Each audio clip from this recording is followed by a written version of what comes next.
په اوزبیکستان کې افغان ځوانانو لپاره د زده کړو د زمینې برابرولو لپاره هڅې.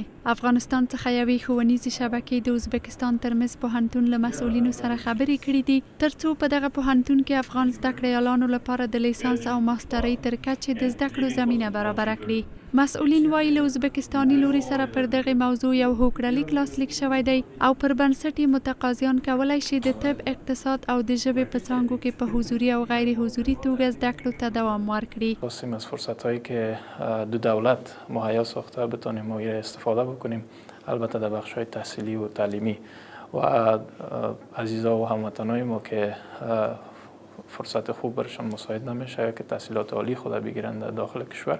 یک فرصت خوب است که پوهنتون ترمذ اینجا این زمینه را برای ما مساعد ساخته تا در نزدیکترین راه و با بسیار یک شرایط ابتدایی و آسان بتونن اینجا تحصیلات عالی خود ادامه بدن. په ورته مهال د ترمذ پوهنتون مسؤلین وایي د دې هوکړه لیک په چوکاټ کې به افغان ځوانانو ته ښه تحصیلي شرایط برابر شي. دوی ټینګار لري چې د منلو ظرفیت نامحدود دی او د زده کړې برخه کې به همکارۍ د غراض پراختیا ومومي.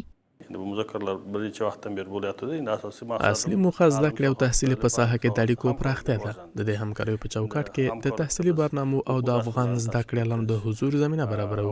مذاکرات مو په ګڼو برخو کې له هغې ډلې زده کړې لګښت او د درسي ټولګیو تشکیل دوام مومي او هڅه کوو ښه امکانات او غوره شرایط برابر کړو. له دې وړاندې هم د افغانستان او اوزبیکستان ترمنځ د حکومتي مسؤلینو په کچه بیلابیل تعلیمي او تحصیلي هوکړه لیکونه لاسلیک شوي دي.